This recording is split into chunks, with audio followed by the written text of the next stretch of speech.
cutting this off. And I still have music on my side. Oh, you still got the music going? No, it's coming through on my other monitor. Hold on. Let me just close that out. There we go. I have a feedback from the YouTube instead of it being on my headset because I didn't put it on.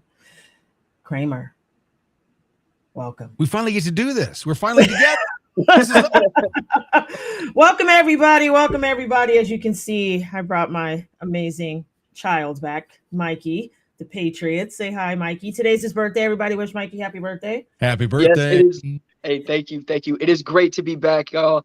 I took a little bit of a break because I had a little TikTok meetup. I got to spend some time with my mama while she was in town. That was great. But it's great to be back, y'all. We got a lot of information to cover. So I would just say, hold on to your seats. And but we all know and love the very, very infamous Kramer. Thank you for coming. Oh, it's great to be here. We've talked about it for a while as scheduling issues, and so we're finally here. I'm glad to be here. Yes, you're finally a free man. Think about the last week. We've up to this point. That's why I saved it until now. Because what's happened in the last week is some of the biggest news in our country in 50 years. So what a week to be on, right? Big things to talk about. Right. Yes. So let's dive right on in. Well, you want to go backwards or forwards? We can start last Thursday when the 2A information came out. Let's start there. Great. That was great news. We expected it to happen at some point. But before we get into all of this, I just want to say that everything that we're getting ready to talk about, for conservatives in particular, everything that we're getting ready to talk about would not have happened if Trump had not been elected. So even you never Trumpers that are pro-lifers, it wouldn't have happened without Trump having been elected. So that's the first thing. So with that out of the way, the Second Amendment is very clear. It's the only amendment in the Constitution that says, do not fuck with this one. Right? Facts. Shall not be infringed. Do not mess with this one in any way, shape, or form. And it didn't give any outs. It didn't give any asterisks. It didn't say, well, just in case, if there's a major illness, of course you can take people's guns away, right? Or if there's a natural disaster, well, yeah, of course you can take them away then. It didn't say that.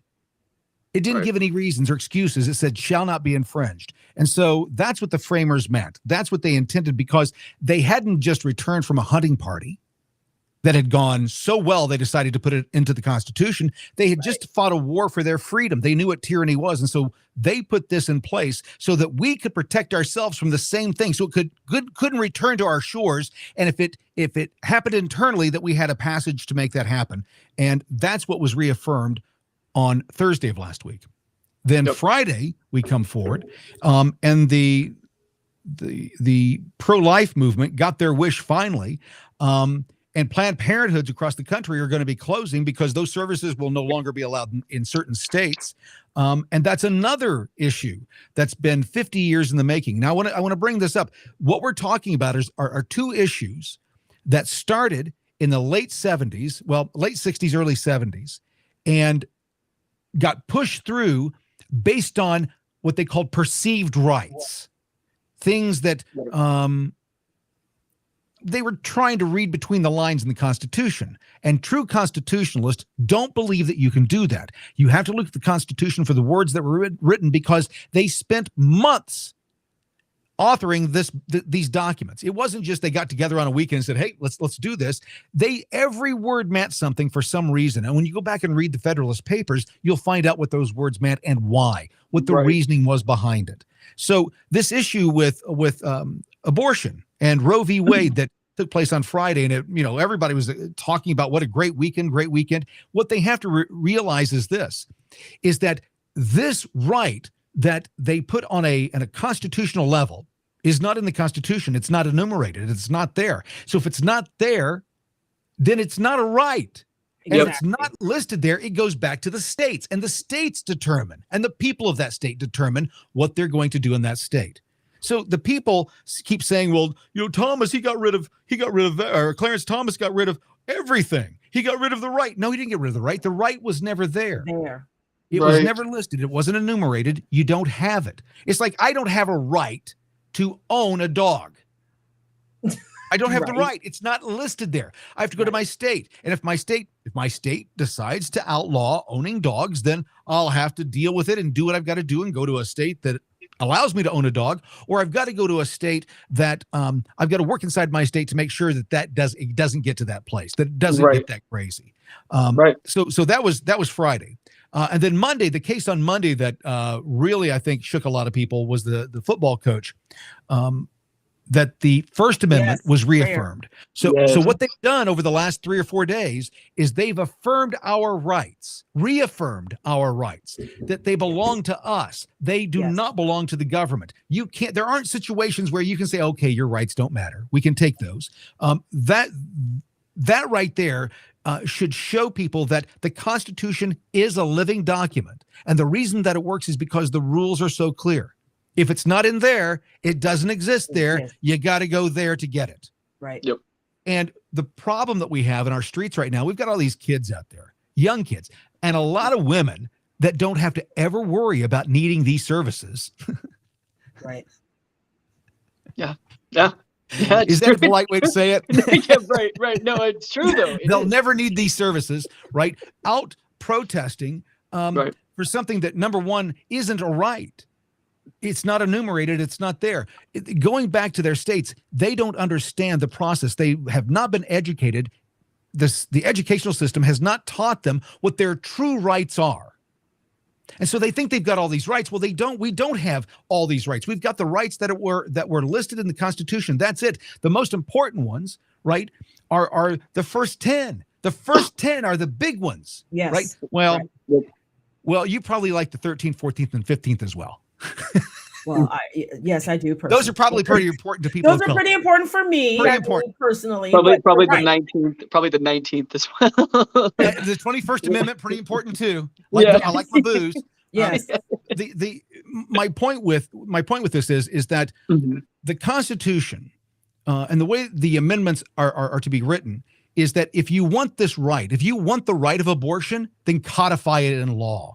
Go through the process and make it an amendment. Yes. Say that your side wants to be able to constitutionally kill the unborn.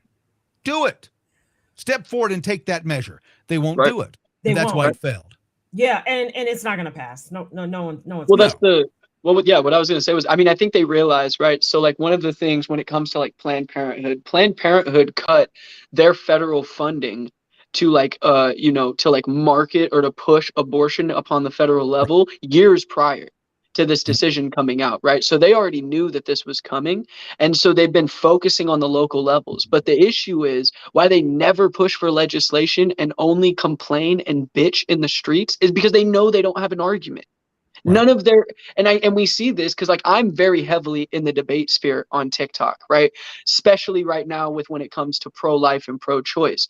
They have no argument. The only argument that they have at this point is two things, right? That are the only like not even strong arguments, but just ones that can be long-winded, right? That can cause for a long debate is personhood, which is a philosophical debate, right? About what it means to be being or to exist, and then evictionism, which both of those stances, right? With evictionism, they die on the hill of saying that parental obligation isn't a thing. So mothers are allowed to starve their born children based on their bodily autonomy. Well, it's the arguments of the absurd, right? That culture and society can't exist if you went by their arguments, right? That we have to care for all people. That's one of the big ones that they want. Yep. It's all about equality and caring until you say, you know what? I don't like what you're saying. If you don't align with exactly what they're saying, then you fall out of all of those arguments. It's one of those things. It's the us and them mentality. And that's what politics has really done over the last 30 years in particular. But by creating an us and a them, when we talk about them, they're dehumanized. And so we can do whatever or say anything or react to them in any way, shape, or form because they are not us. They're not us. They're different. Right. And that's what we've got going on right now. And what we don't have, which I think is amazing, is what do you think the response would be if the powers that be would say, listen, abortion is not the answer to controlling population or controlling birth, or as far as a contraceptive. It's very messy. It's got all these emotions tied to it. Yes. What we're going to do is we're going to spend the same resources that we were giving Planned Parenthood. We're going to give those dollars to groups that try to prevent this, that either supply free contraceptives, or they have classes and so on that can talk to people about why they shouldn't do this. There was another gentleman that says that we've got to have a push back to Christ, that we got to get back to a belief in something more than ourselves, that there is something that we have to answer to at the end. That's another way to look at it, right? That when people don't have that in their life, if there's no reason for living other than just making it through the day, then they can justify anything. Anything. Yep. Well, and if you think about it too, in a whole of like the disconnect, right? So everything is being disconnected and disconnected and disconnected. So they're taking away human value of it, right? So it's a clump of cells. They've given it every name than what it is. So now we're in a place of people. I believe people speak to be seen. They really have nothing to say. They just want to stand somewhere because there's no real value in what they have going on. Because if you comments like the one that in the sign, the sign, one of the signs from the protest says, "My vagina has less rights than your gun does." Yes. Yep. Yes. My gun doesn't have any rights. I have the rights. Right. But you want to know what's funny with that too is it's like I didn't know that women weren't allowed in federal buildings. I didn't know that women couldn't be allowed upon school grounds. I didn't know that women can't go within a courtroom, right? All of these other things that like guns are not permitted to be in any place around or near. Yes. It's like it's just a complete misnomer to try and say that women have less rights than firearms. It's ridiculous. Well, yeah, not and I think the lack of vaginas, right? And I think very specific part of their body. Yes, and I think too the lack of accountability, right? So we all know if we lay down and we do adult things can happen. So I just think it's very interesting that they're saying I want control over my body. Well, you still have control over your body, and you still have control of what you do with your body, and it's a very simple task. So I honestly, it's been an interesting thing for me as a mom, as a woman, to hear these women, like we're supposed to be the emotional ones, and they're all just like emotionless, emotionless. Like it's insane, but it is what it is. It is what it is. So, anyways, well, that's the hardest thing. That's the hardest thing to battle, guys. Right? Is that when you're fighting against someone who it's a child's mentality, it's a child's thinking. If I don't get my way, I'm going to throw a tantrum, or in this case, let's burn everything to the ground. That's the new thing that they want to do. And when they take out, I'm not even talking about logic. What I'm talking about is, listen, if you want to perform an abortion on yourself, there's nothing I'm going to do to stop you. I'm not standing in your way physically to do it. I don't agree with it. I'm not doing that. Right? Well, they say, well, then you're getting the police to do it for you. I'm not doing that. What has happened is that in Indiana, for example, Indiana is one of the states that's going to become a no abortion state. There will be allocations because there has to be. Right, exactly. There are those cases that, yes, we should not have any argument about these two situations here, but you've got to prove that case. You can't come forward on the 8th month and say, I got raped. Yes. Right. My daddy slapped me and knocked me up. You can't do that. Right. So with those cases, we take those two out. And by the way, those are outliers. It's another lie. It's another myth. Yes. It doesn't happen at the level that anybody. It's unconsequential in the argument. It's less than 1%. Be considered a reality. Ever having a potential reality.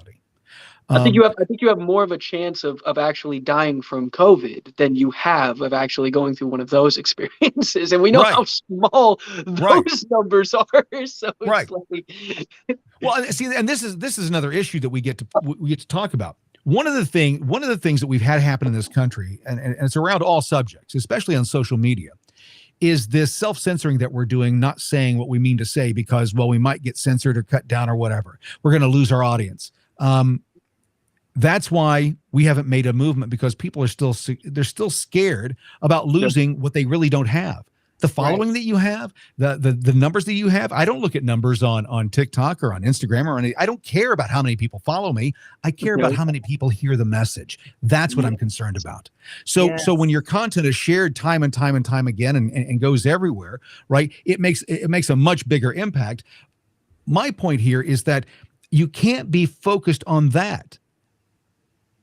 You know, I had a conversation with another creator today. And we were talking about the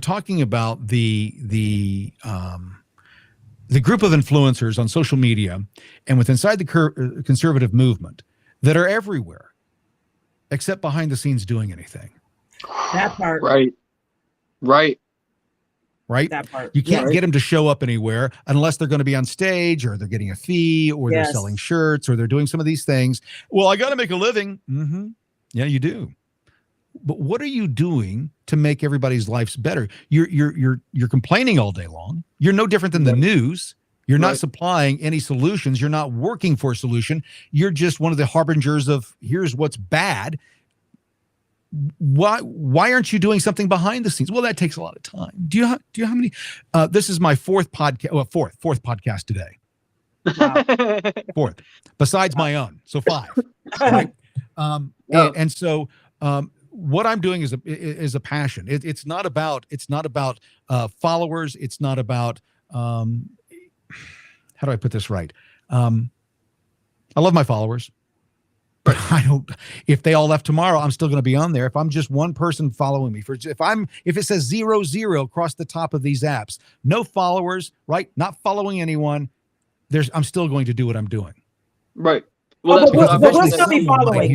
You'll have me. I'll be. I know I've got 2. I know I've got 2 at least. Yeah, definitely got 2. You know I'll be there following. You know I'll be there. But I think that's important because even for me here in Washington, being elected into a district chair of my district and getting into it and working with the people and trying to literally change a corrupted county to come around, it takes work.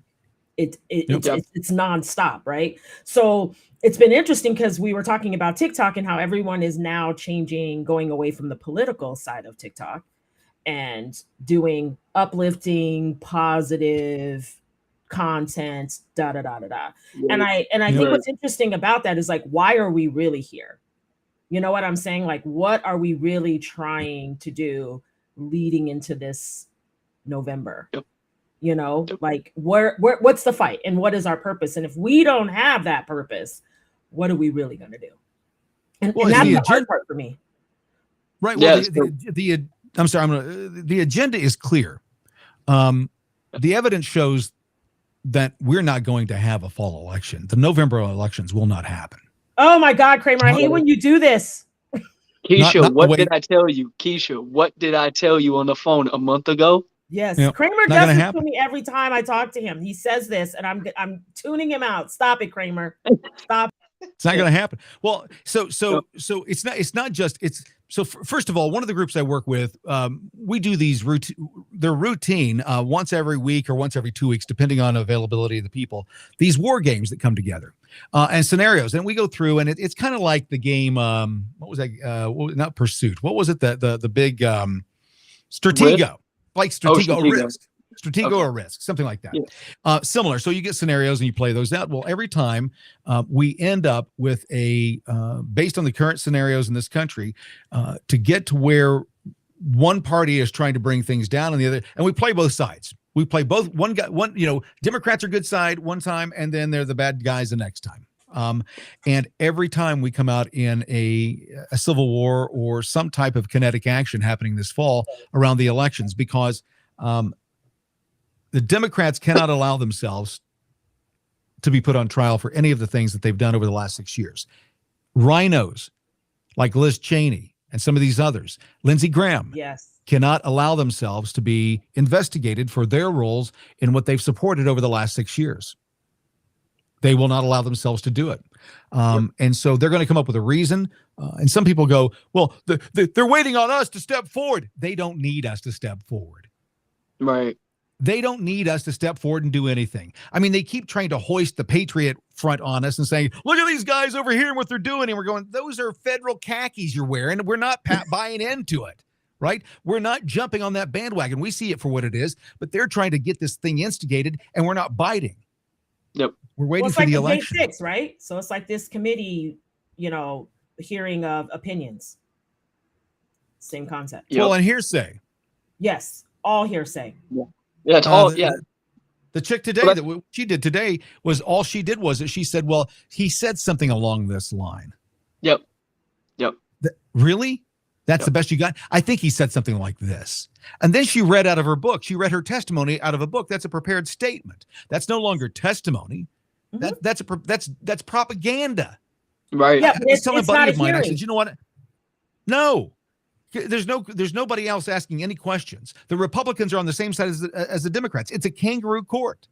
Right. Yes. Right. I tell people all the time, it's like pro wrestling, right? It's you got two sides of people that go out and they act like they're rivals with each other, and they fight, and it looks like there's damage being done, but the second that the cameras are off, who's at the bar together having drinks and keying about how they fooled all these people to think that they hated each other? That's exactly what we see going on. That's why I tell people, stop focusing on political parties, right? So like, to kind of go with what you were saying about like tribalism, like the us and them mentality, the biggest thing that we need to do is stop focusing on preconceived notions based on a color or a letter next to a person's name. Right? You have to look at the policy or the legislation that this representative or this person is I keep going on that road. No, I can't. I'm sorry, I can't do it. I just can't do it because the ideology of the left today is to the point to where they were not only ready to allow abortion on the day of a child's birth, right? They wanted to allow it 28 days post. They wanted you to be able to kill your child up to 28 days after the birth, and nothing happened. Oops, shit happens, right?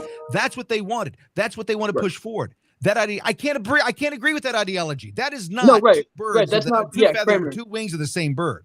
No, right. That's not what I'm saying. I'm saying that on the sense of that, like, people need to vote policy or legislation, not focusing on party, in the sense of, I'm not going to only vote for this person. I'm not going to only vote again, for we're in the same boat. We're in the same boat. Because he's a Republican. Name me a Democrat policy that you wanted to vote for in the last 10 years. Well, no, I mean, I couldn't do it. You can't do it because it's an ideology. It's not just a color. It's not just a letter next to their name. It's an ideology. When you believe, let me put it this way. When you believe that your rights are just as important as my rights, your rights are just as valuable as my rights, and I will help you defend your rights if you help me defend my rights. That's what a constitutional republic is. Yes. Our rights stand above everything. That document that stands in Washington, D.C., below that glass case says we have the rights because we were born here. Right. You can't take them. I can't take your rights. That's a constitutional republic. What Democrats want is a democracy. Thank you. That's why they keep saying it. Rules. That's why they keep saying it. That's why they keep saying the same thing. We are a constitutional republic where my rights outweigh the government's rights. Yes. I have more rights. The government has no rights. Right. All the rights belong to we the people. We the people. Thank you, Kramer. Come on. No, yeah. I wish that people could get that. So my point is that when people talk to me, when people say that right now that the parties, we've got to get away from the parties. No, we don't. The parties define who we are and what our ideology is. Now, do I agree with all Republicans? No. I think that this red flag law thing is crazy. And I've got Republicans here in the state of Indiana that agree with it. I've got Republicans in the state of Indiana that think that they should be able to pull your car over just because you're on the road. What? Yeah, well, they're called sobriety checks. Sobriety checkpoints we have in Indiana. Now, they don't pull them very often because as soon as they do, there's going to be a Fourth Amendment. It's a violation of Fourth Amendment. I have the right to travel freely without being stopped and ask for my papers. I don't care if there's drunk people out here. I'm being careful. I'm not drunk. I'm good. Right. It's just another red flag law. And so what we have is, and I talked about this the other day on my podcast, that All laws are based on Karens. Every law is based on Karens, right? Let's look at the major laws. You shouldn't be able to kill somebody, right? That's not a Karen issue, right? Right. You shouldn't be able to kill somebody. You shouldn't be able to steal from them. You shouldn't be able to beat them up, right? You shouldn't be able to threaten them, right? What's the other one? There's 5 of them total. There's murder. Rape is an assault, but those crimes, those major crimes. So if I con you out of money, that's theft. Why does it have a special crime because of that? It just should be, well, how much did you steal from him? Right. Well, $60,000. Okay, you go to jail for this long. But no, they've got it as some white crime because what they've done is they've Karenized our political or our legal system. Okay, what's the difference between going 85 and going 65? About a $450 ticket, unless you're in the desert in Arizona, and then it's legal. So that tells me that speed limits are arbitrary. Right. So well, it's for your safety. Well, everything's for our safety. Look at the last 2 years, all the bullshit they've shoved down our throat and made people do for safety. Right. Well, I mean, it's so when you think about it, all laws are created by Karens, all of them. Yeah. And here's the thing, and this is what you have to add, and this is what I want everybody to talk about. There are currently 20,000 laws on the books in this country concerning firearms. None of them stopped the shootings in the last 6 months. Not a single one. Why? Can you tell me why they don't stop shootings? Oh yeah, no, I mean, well, I could definitely all that gun laws do is they just tie the hands of the of the people that are actually able to protect their communities. Another thing too is that it doesn't matter how many gun laws you put in, if you're still advertising schools or specific areas within a community as the softest target, then you're not going to you're not. But that's not the cause. That's a result, right? What's the cause of these shootings? Well, is it law-abiding citizens? No, definitely not. I would even go as far to kill you. I don't even think all the time that it's just citizens. To be honest, I would like, I'm just saying, if we're being real, man, I think there's a real argument to be had that there's, these things are organized. It's very coincidental that these things happen at just a perfect time where the Democratic Party had no platform to run on. And now they have gun reform. And 2 months ago, an unprecedented leak from the Supreme Court that Roe v. Wade was being overturned. Right now, they have a platform to run on. And I agree with that. That doesn't change. Again, that doesn't change what we're talking about here. We've got 20,000 laws on the books, right, about guns, the ownership of guns, where you can hold guns, where you can have guns, how you store them. There's all these laws on the books. Why hasn't that stopped the problem? Because to your point, if the government or people in the government need something, they're willing to kill fellow citizens for that reason. Yep. Are you going to stop that? No. Did those laws stop that? Okay. No. So if I'm a criminal, let's say the government has nothing to do with it. I'm a criminal and I decide to do that. Are you going to stop me with a law? Laws are punitive. Right. It's after. So adding another 1,000 laws on the books and even saying, listen, if we catch you, we're going to really treat you bad. You're going to wish you were dead. Doesn't matter. Because criminals don't care. They're not going to get caught. And then when they do, they go, okay, and they deal with it. This is a good one too. What's crazy is there's never school shootings in Chicago, Detroit, LA. So odd. Yep. Right. And you see now, even in Chicago, you can run away from the police and they can't chase you. Yep. Right. So what are we really left with? Well, and not to beat you up, but my point is this: is that it's evil, and it's insanity. Right. These problems of school shootings didn't happen prior to 1972, 1973, when they started unloading the mental health hospitals and saying we can't fund them anymore, and so they just opened the doors, let these people go into the streets. That's when it started. Yep. Yes. Central State in the state of Indiana was another one that did that. Beautiful land. It finally became it's entangled in some legal issues right now because of how the land was used, because of, again, politics and corruption. With the insane asylum, it's just, guys, here's the thing. And let me go back. Keisha, I got to go back to it. We're not having the elections. Here's the reason, and I got to get back to this. And the reason is this: is that the people, gas prices, inflation, everything that's going on, it's not getting fixed because the people who are in charge of fixing it are in charge of causing the problem. Right. It's a circular issue. Yes. Right. Hey, Pete Buttigieg. Hey, I got booted off my flight. I get in. So I'm going to take a look at this. And then today he goes, yeah, we're going to, 4th of July is going to be fucked. Yes. That's what he said today on the national news with Lester Holt. Oh yeah, there's going to be a lot of cancellations. Yeah, and we're working on it. We're gonna work on it. We're gonna keep it, but he doesn't know what the fuck's going on. He has no idea what's going on or how to fix the problem because that's not what he does. Well, the reason that we're not going to have the election this fall is because far too many people are going to be. This deal with Sussman ain't over. Yep. Sussman was the bone. They knew that they weren't going to get anything with Sussman. They don't care. They got what they needed. Mook said that Hillary okayed all of it. That's now a conspiracy. Thanks. Yep. That's why they're all being quiet. Yep. They cannot allow the fall elections to happen. They can't. They just can't. Far too many of them are going to go to jail on the left and on the right, including Fauci. Fauci knows that his days are numbered. That's why he's talking about stepping down. That's why he said, first he said in 2024, if Trump got reelected, that he would step down. Then he came out and said, no, I'm just thinking I'm going to step down no matter what in 2024. Yeah. What are you scared of? What are you scared of, Tony? It's the truth. It's the truth. And that's what, I don't know how many accounts you guys have had over the years on these platforms, but, it's funny that the stuff that we started posting 2 years ago about the election, that first started getting us booted, all of that is now coming out. Yes. Yep. We weren't crazy. We did. I mean, what just happened in Georgia? Did you see what happened in Georgia? Raffensperger's numbers increased by 15% out of thin air. Yes. Dominion machines again. The Democrat in Georgia, the Democrat that got 3,000 more votes than the machine said she did.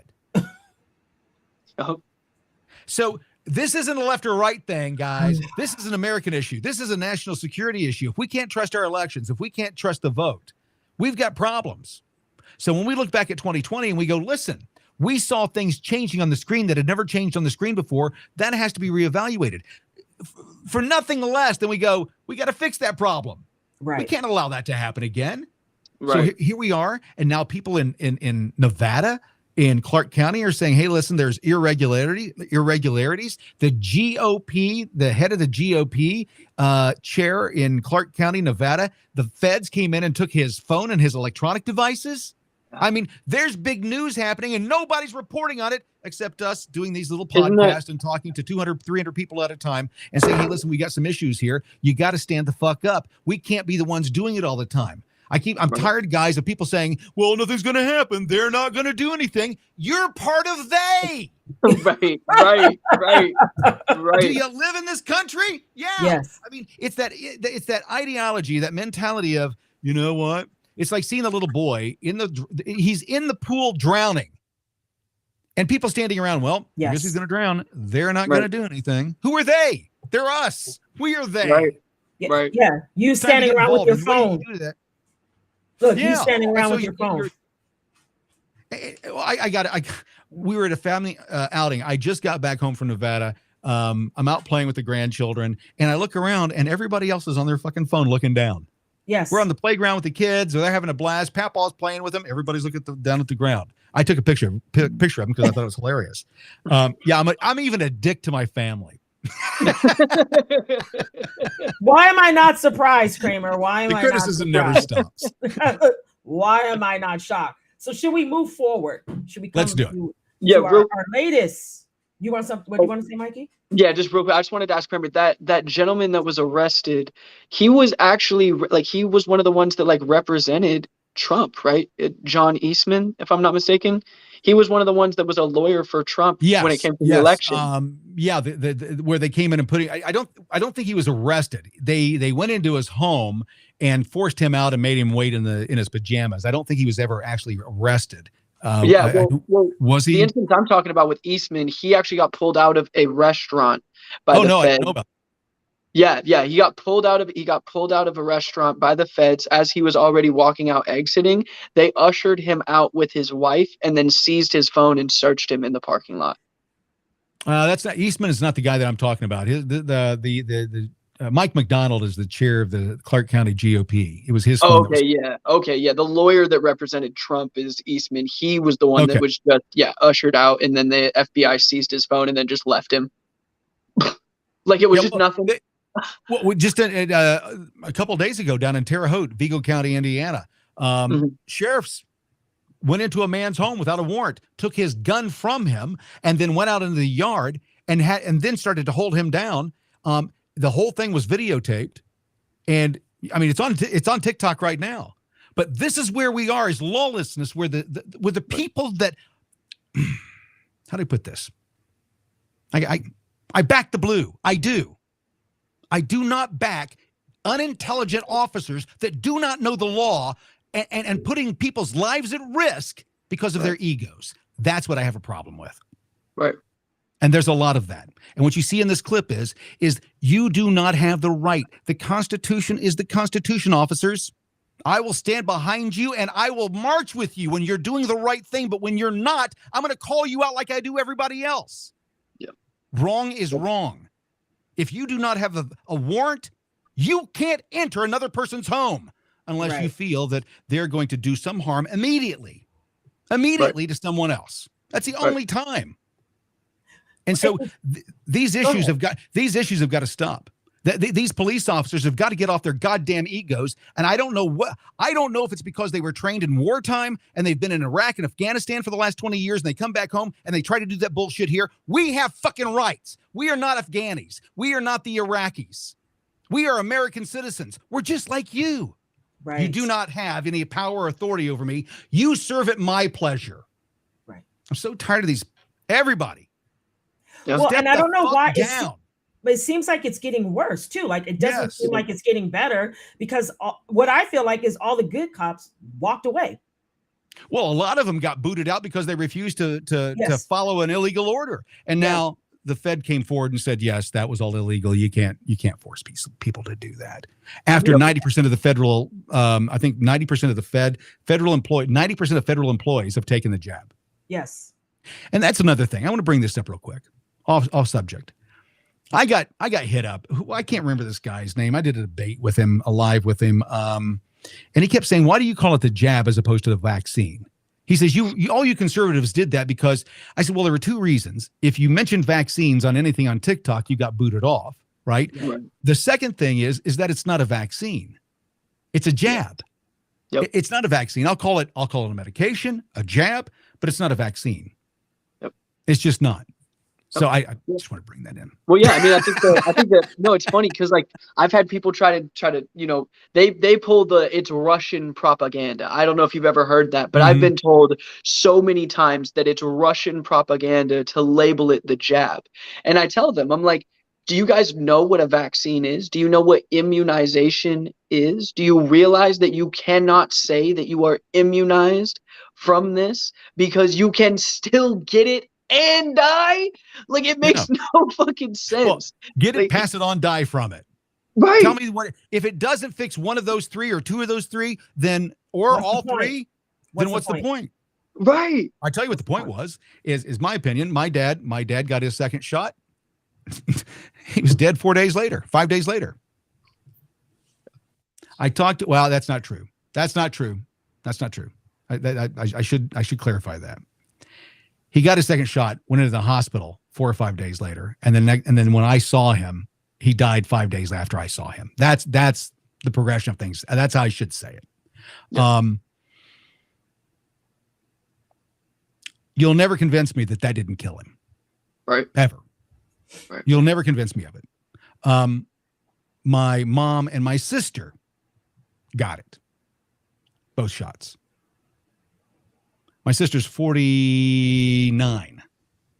My mom's 77. So what we'll know here very shortly is if it killed my dad, it'll kill them too. Now, Well, my dad was a minister. I'm sorry? But we had the conversation, you remember? And you said, we talked about this, and you said that the people who got double jabbed, got and wearing the mask, it's like 2 years. Yep.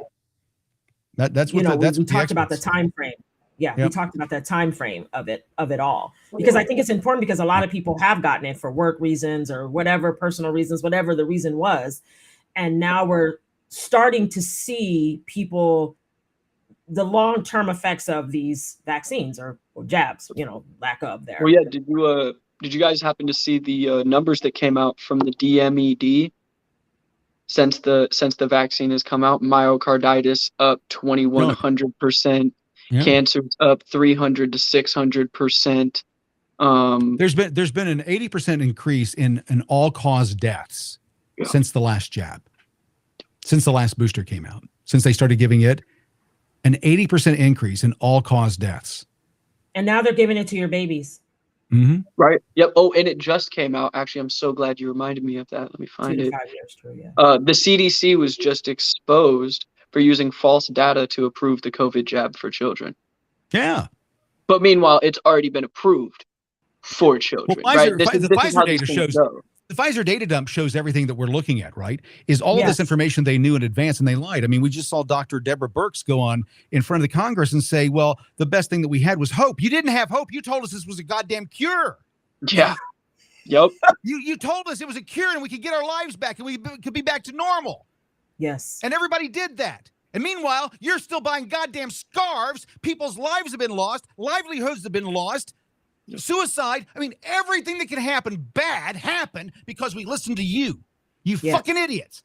That's the frustration of everybody in this country right now. That's how they feel about it. They're done. So when the government comes forward and says, hey, there's a disease that we got off of the ass of a donkey in Nicaragua, and that donkey apparently was traveling through a bat zone and got bit by a bat. And now, if you get licked on the balls by this donkey, you see what I'm saying? I mean, it's so absurd in the things and the ways that they track us through this bullshit. And there's people hanging on every breath going, am I in danger? Am I in danger? And if they see a donkey, that donkey's going to die. Yes.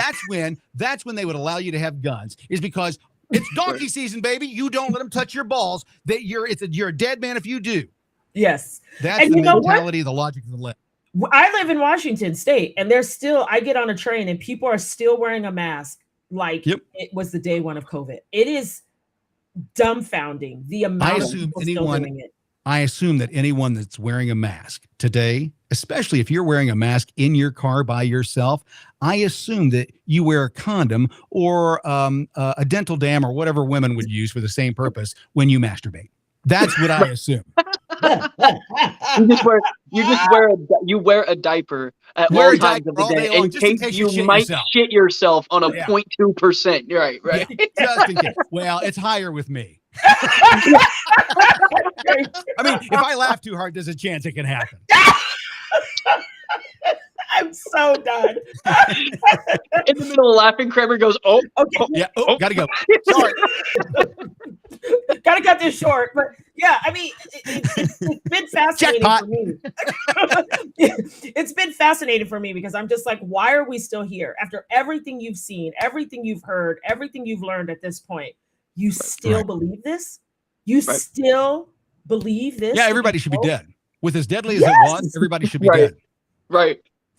Right. And that's the thing. Everybody, we have such a small attention span in this country, and they have been. That is probably one of the biggest things too that I feel like they've really been progressively just attacking is the attention span. If you look at even if you look at TV shows, right, children's shows, look at the ones that like even I grew up with, right? So like back in like the early 2000s or 90s, right? Those kind of cartoons. Look at how many times they do a scene change or a camera angle change, and then compare that to the children's shows that children are watching now, and the scene is changing like that.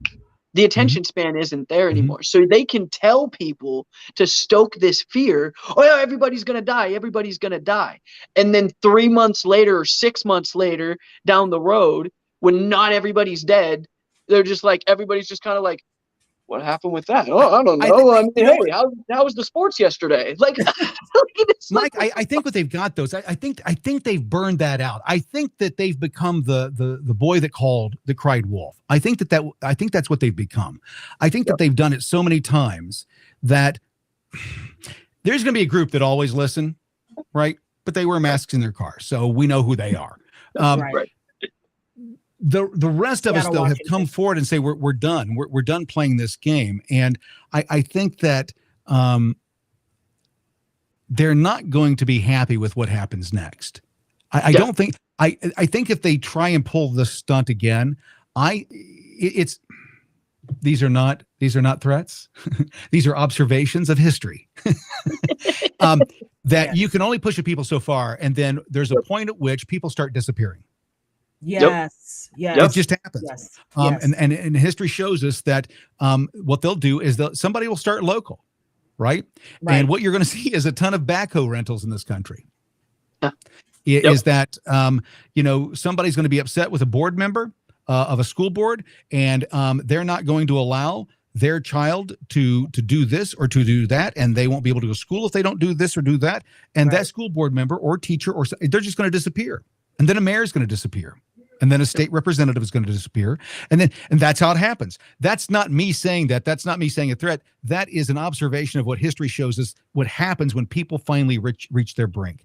And then there's the cascade effect. And the cascade effect is an event where there's been enough anger and so on built up that there's a protest.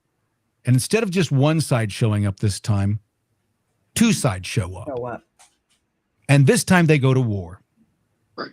And that's the catalyst. That's the spark. And that's what I keep waiting for, is that it's going to get to that. It happened throughout Europe. It happened throughout South America. It's not new. And so everything that I say, everything that I do is based on history. All you have to do is read and find out what happened the last time we got close to something like this somewhere else on the planet. What did they do? Look at what happened in Iraq. Do you remember the pictures of the same thing in Libya? Gaddafi. Yes. And Hussein. What did the people do to them? Do you remember what they did to them? Yep. They tore them apart. Yes. They ripped them apart. Hung Yes. them. Yeah. The people did that. And so that's what our politicians are a little bit scared. They're a little bit afraid of. They're scared of it just enough to put up the barricades and stuff, but they still think that, well, they're not going to do anything. They're all comfortable in their lives. The problem is that if you push at people too far, you'll find out how far they're willing to go. So when you say that, and you say there's not going to be an election in the fall, what will happen? What do you think will happen? I think you know what's going to happen. Shut your mouth. I want you to say it out loud. Well, I'll say it. I think this summer we're going to see exactly what he was, and I think it's very true. It's very true. We've had the protests. We had the summer of love, right? We had the nights of terror, is what they just called the recent ones, right? Yeah. But they just called these ones it was like the night of terror or whatever was the pro-abortion riots or protests that went down. It's only a matter of time. It's only a matter of time and the summertime is going to be the perfect opportunity for it to happen, because the weather's going to be good. There's not going to be a reason for people to be like, oh, I'm not going to go out in the streets. Right. And that's going to be what's going to cause for that event to take place. And you always see it. If you look at Ferguson, if you look at what happened in Ferguson, if you look at what happened with, oh God, I've forgotten his name already. They built a statue of him. Obama just praised him. George Floyd. Yeah. If you look at the timing of those, it's always the same kind of deal. They do it around the same time. They do it in the same type of communities. They will not do it in, let's say, I don't know, a red state with a red governor with a red mayor. It won't happen there. It'll happen in a blue state, and it'll happen where they can control the narrative. Right. Mm-hmm. And so what they'll do is there's going to be another shooting. There's going to be another mass shooting. There's going to be something. And that's what they're looking for. They're looking for excuses that they can more easily sell to the public. But if we get closer and closer to that date, and they haven't found that excuse, I think to your point, Mike, I think that they'll create it. I think that they'll make it happen. And for those of you in the audience who go, oh, there aren't Americans that would do that. Yeah, the CIA back in the 60s said, do you want us to make it look like Cuba has invaded southern Florida so that we can go to war with Cuba? Operation Northwoods. Operation Northwoods. Y'all got to look into that. And if y'all don't believe that the CIA would kill American people to benefit their own narrative, then I would also implore you to look into the CIA admitting that they created a heart attack gun in the late 70s and how they can use it to assassinate individuals that only would be shown with a red pinprick on the skin that only someone who knew what the cause of that was would know. So as a message. That shit is nefarious. That shit is mafia status, y'all. Well, that's what the government is. I mean, if you really think about it, the government is nothing more than a glorified version of the mafia. Where do you think the mafia learned it from? Right? You pay us, we'll protect you. Feudalism. It's no different. Kramer brings too much facts for me. He makes me nauseous. Sorry. Oh. Well, try to. See, that's the reason I don't sleep. Jesus. I'm sitting there. This is all going through my brain. Right. What happens next? I keep waiting for the next shoe to drop. That's what scares me more than anything else is, Mike, to your point, what are these people willing to do to remain in power? And those on the left should be concerned about it as well. And the reason I say that is you're paying the same price at the pump that I am. They don't give a shit about you. No. They don't. They say they do, but they care about you just about as much as you care for me. Right. Useful idiots. That's how they see you. That's the way they look at it. See the left. It's useful idiots. Well, you guys they see us the same way as black people. Yeah, but they see black people the same way. You know, they try to manipulate. They so that's why we get called all the names when we're not following that narrative and walking down in the propaganda lane and singing ha ha ha. That's why they call us names, because we actually can see through it. That's why we're bootlickers. That's why we're trying to be picked. That's why all of these things are happening, because they can't see. But what I believe is, honestly, being here where we are is why you lose sleep. Because if you stay on that side, you don't have a care in the world. You don't have to worry about nothing. You believe they're going to take care of you. But when you get on this side, it starts to look real different when we're like, wait a minute, because we're questioning everything. We're looking into everything. We're really paying attention to what is going on and what is being said. That is why people don't want to be over here. It is not easy to be on this side. Because you're exposed to everything. You can see it coming down the pike. You can see the writing on the wall. Yes. I tell people all the time, the red pill is bitter. This red pill is not sweet. It is not sweet. This shit does not taste like sugar. I came from the left. I was raised liberal my whole life until 2020. And that's part of the reason, like with what you said, Kramer, when you're like, you can only get so mad. This is why I'm so passionate about this now, because realizing that I was lied to, deceived, and convinced that these people were in my corner, meanwhile they were preying on my very downfall the whole time, is so infuriating. And it's like, I think the biggest part that gets so like aggravating with those that are on the left is, like I said, they're viewed as useful idiots. And like Keisha said, even with those in the black community, they are viewed as useful idiots. And when we try to reach out and extend our hand and say, listen, I don't like these people just like you don't like these people. But I'm going to show you that you're saying you don't like these people. Meanwhile, you cater to them when it benefits you. Right. And then when you say that, they're like, oh, you crazy conspiracy theorist. You're just paranoid. I think one of the most interesting things to come out of Compton, for example, there was a group that went down there and they started talking to some of the gangbangers, in particular, the guys that were leading the gangs, right? The head of these, and they're not behind the Democratic Party.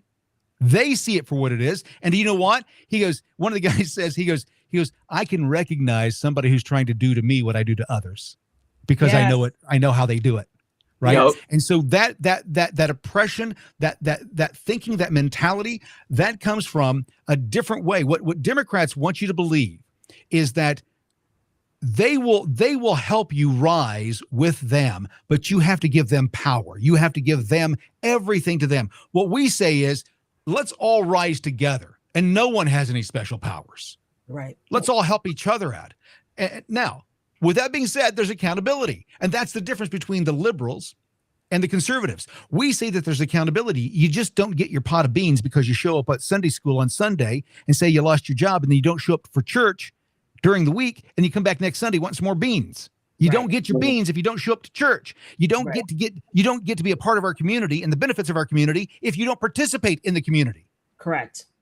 And so this mentality that we have in this country right now, where 47 to 48%, it's waffling right now, do not pay taxes of any form other than sales taxes on dollars they receive from the government.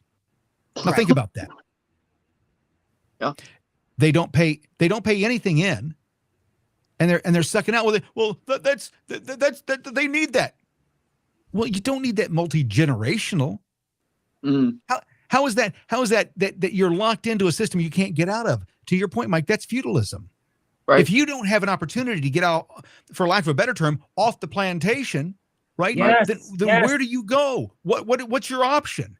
And what they're trying to do is they're trying to make, to Klaus Schwab, you will own nothing and be happy. What does that sound like to you when you can't own anything and you don't have any rights and you'll be told what to do? It sounds like a plantation to me. Yes, yep. It does. That's what it sounds like to me. Yeah, because my dad says it all the time. He's like, yeah, we got off the plantation. We're not still there. We're not stuck there. We know what's going on. We're very aware. Speaking of plantations, what's going on with all these food places catching on fire? You know, all these factories. Mike, I think you know what it is.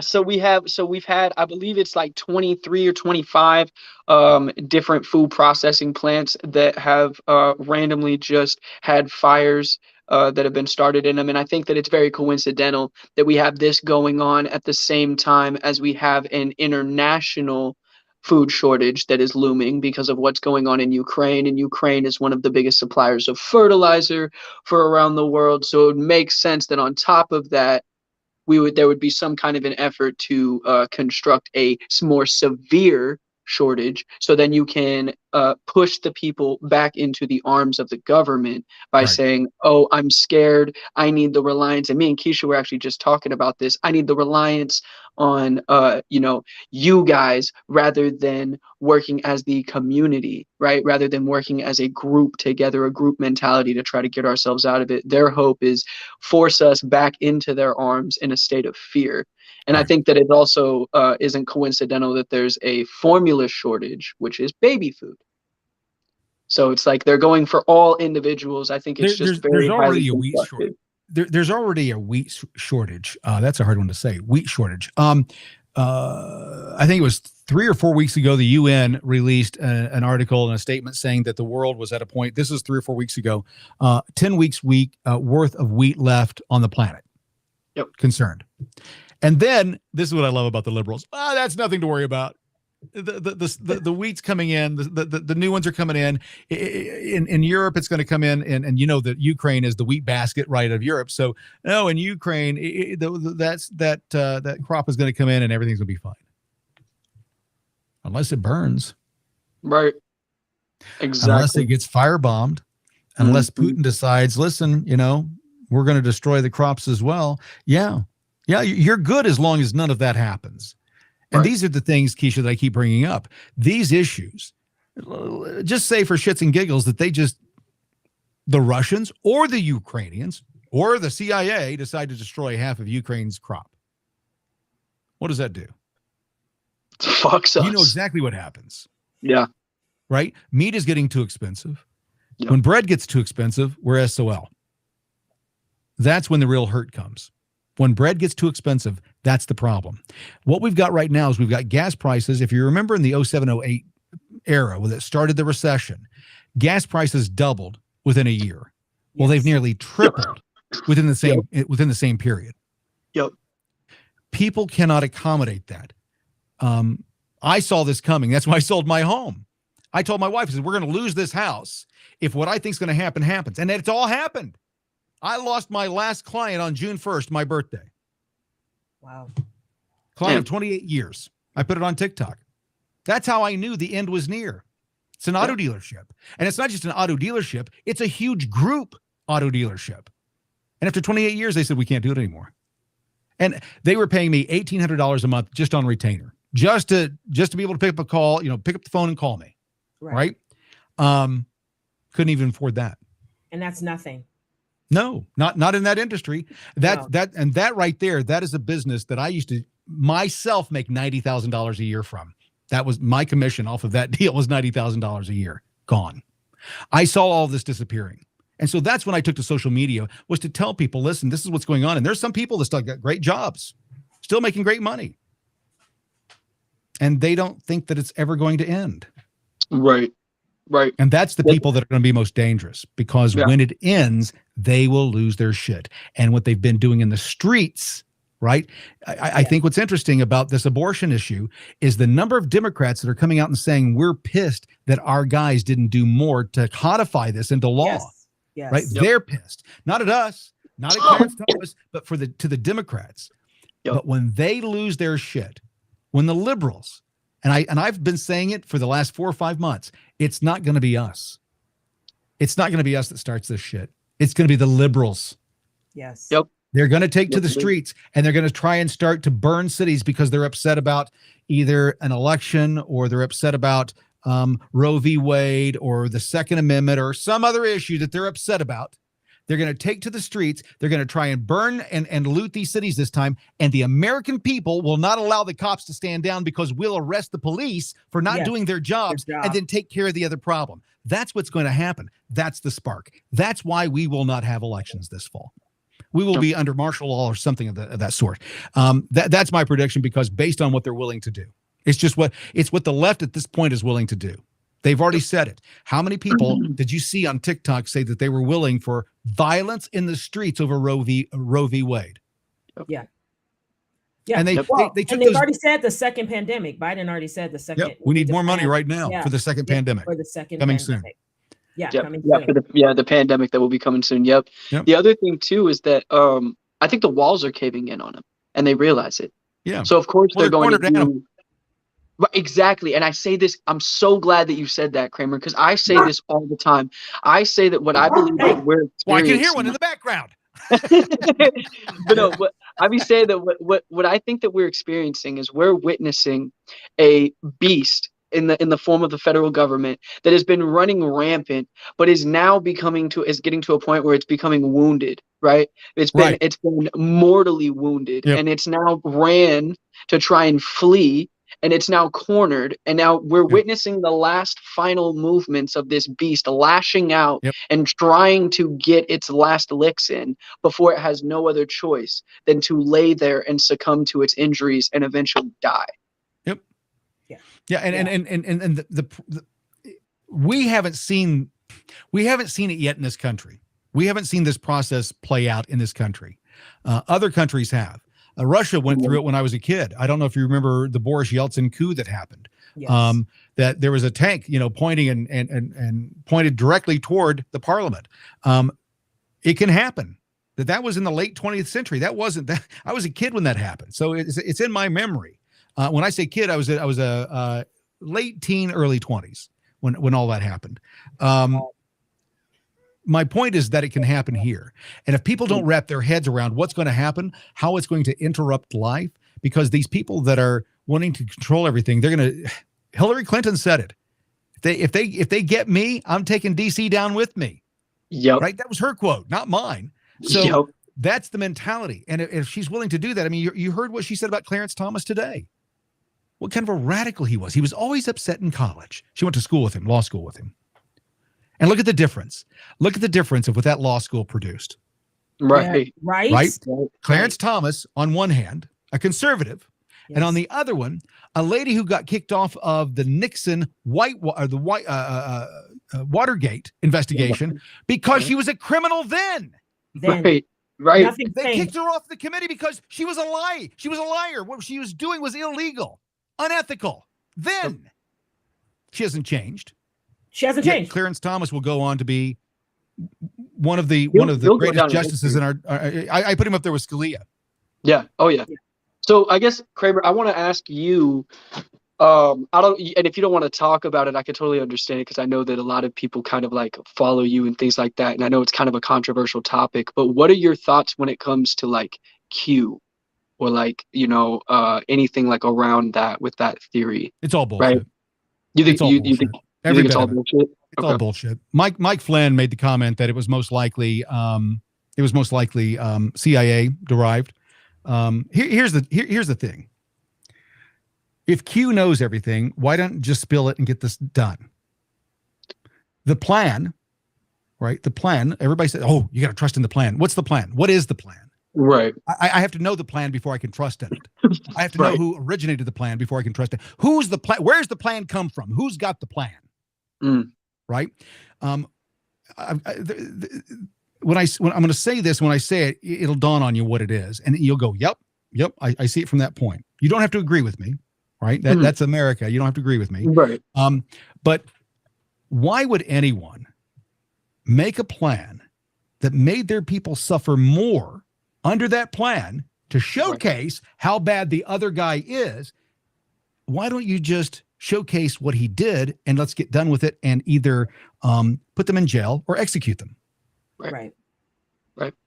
So that whole process. Okay. So that's what I started questioning initially. When it first started happening, I go, okay, I looked into it. And then all of a sudden it dawned on me what it was. It's a religion. The plan. Have faith in the plan. You got to believe in the plan. It's all faith. It's faith-based. Believe in the plan. Believe. That's all you heard. Trust in the plan. Believe in the plan. And then everybody's quoting these scriptures. Oh, this is Q 18:22:4:2. And in it says that the number 17 is going to be derived out of 74 different things in the news in the next 2 weeks. And that we should look for JFK Jr. in Daly Plaza on this date. Was he there? No. Q said he was going to be there. Was he there? Well, wait. Okay. Well, granted. Just because I have to remain objective, I do have the posts on my computer. They never once ever. That was because of an anon who went by the name of -48, who used a voice changer that claimed that he was JFK, right? Who then convinced it was like a couple thousand of people on like YouTube and Telegram that he was who he said he was, and then they decided to blindly follow him. So I will say that point I can't say that came directly from the posts, because like I have gone through the posts myself. I've looked at them. I do feel that there's okay. So what has happened yet? All these posts, look into it. So, it is biblical in the way that it's been done. It's been structured as a religion. Look at the way that it's been structured. There was a book that came out in the 1970s, early 1980s, and it said if you want to change a culture, you do two things. You make it about sex or you make it about religion. So what have we got going on in this country right now? On the right, people are believing in a religion based on these numbers and ciphers. If they know it, reveal it. Well, we've got to let it play out. This movie's got to play out. No, yeah. How many more people have to die? Right, and I agree with you on that point. How many more people have to die for the plan to play out? There is no plan. Right.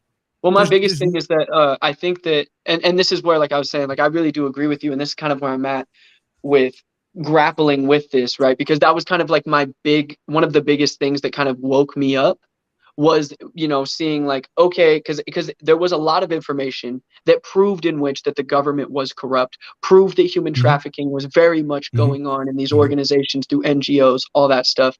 The realization of that, to then also have the fallback of knowing that there's good people fighting, is a good morale boost that, will wake someone up and kind of put them right.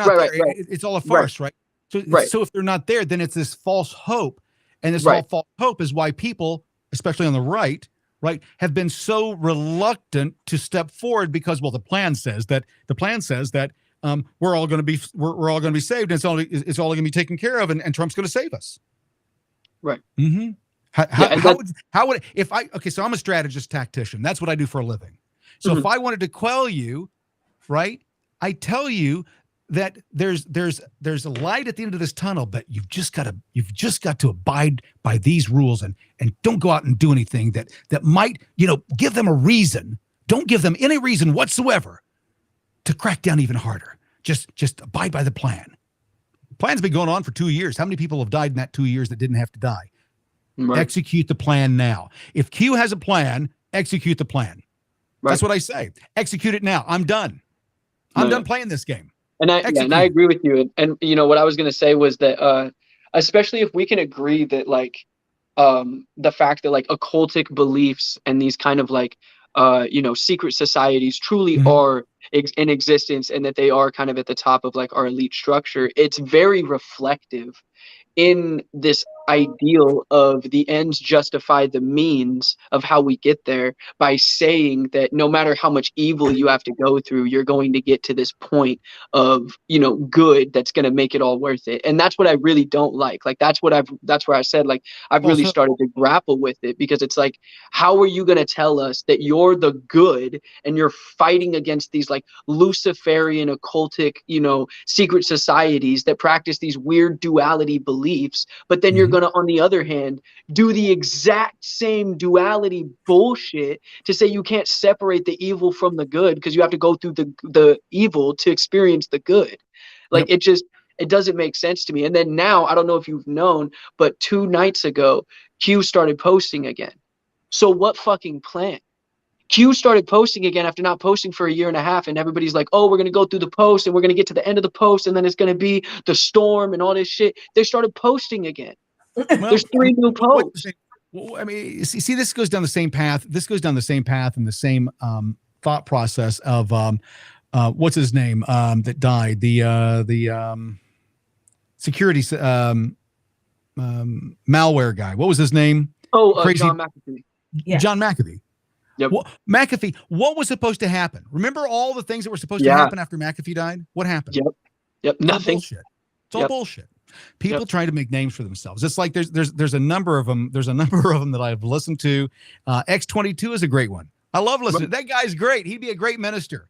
I'm surprised he doesn't pass the hat around asking for contributions, because what he does is the same exact thing that a minister does. Yep. Listen to his cadence. Listen to the way he talks. Is to draw you in.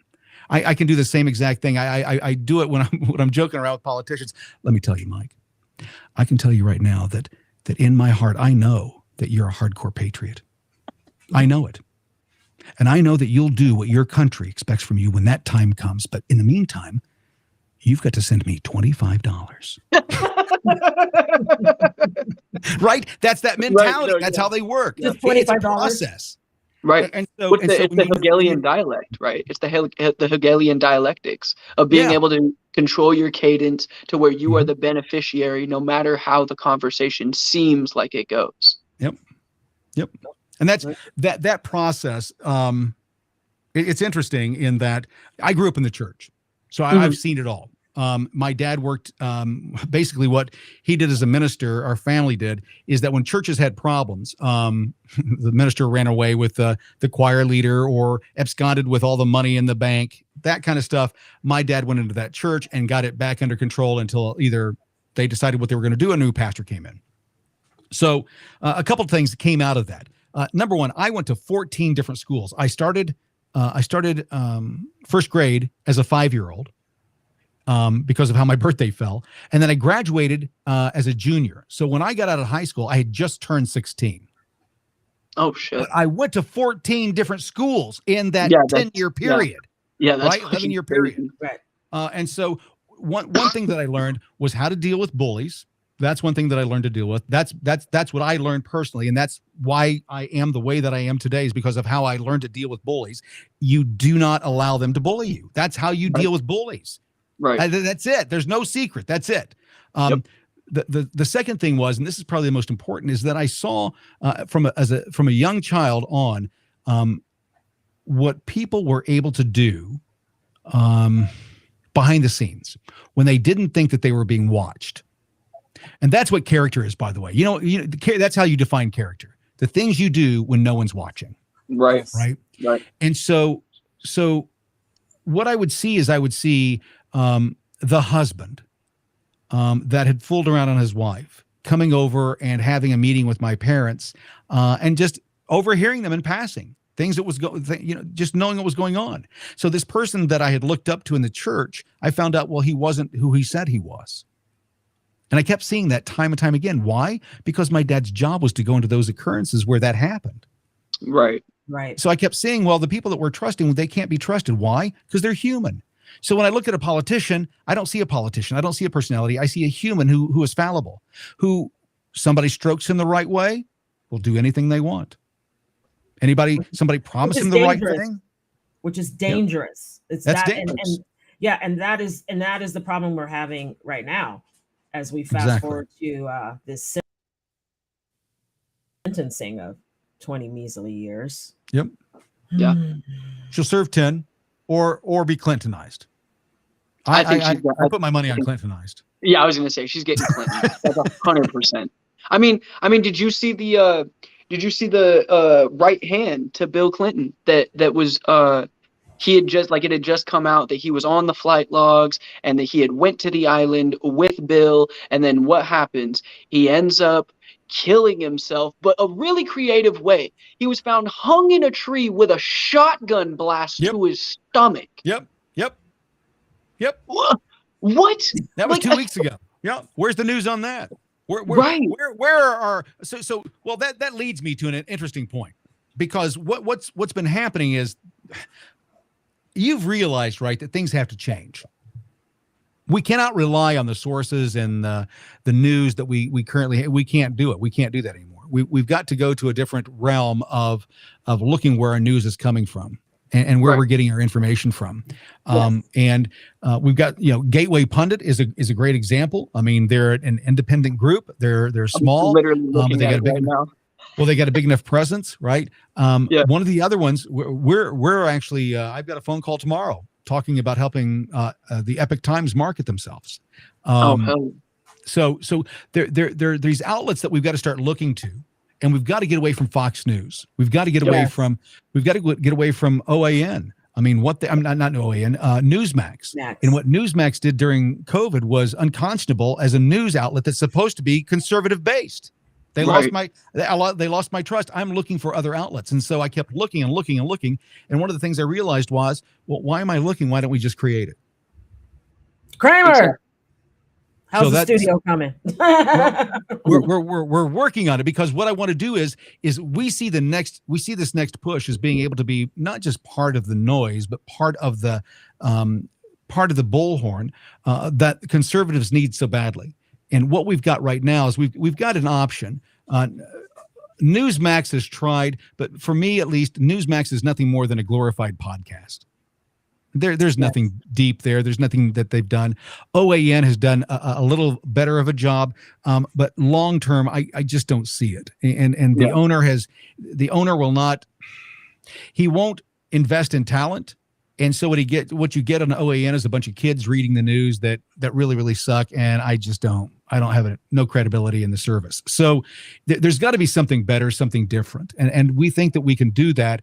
And that's what Kramer Says is kind of moving into. So if you go to kramersays.com right now, what you'll see at the top of the page is just a Rumble page, that Rumble video. If you click on it, it's just a series of videos that we're testing to see how they do right now. But what we see long term is being able to create this new version of content in the new format that everybody's going to, which is 15 minutes. To your point, Mike, the attention span just got cut in half. HBO, Showtime, a lot of the major producers are going to be going to 15-minute episodic content, because people just don't have an hour, 30 minutes or an hour to sit in front of a TV and veg out anymore. We did during COVID. Right. But that's over. And so as people are getting back, we're finding out that the attention span has gotten shorter, and it's not the attention span, it's the availability of their eyeballs. Right. When they look at things and how much time they have. So if we can capture them between let's say 10 o'clock in the morning to 2 for 15 minutes, and then we can get them again on the ride home. So if we get them at their break or during lunch, if we can get them in the afternoon at another break, or if we can get them in the evening on their commute home, whatever that is, if we can get them for 30 to 45 minutes a day, that is more than CNN is getting from their people. Their average views right now, somewhere in the ballparks of 6 to 7 minutes. Wow.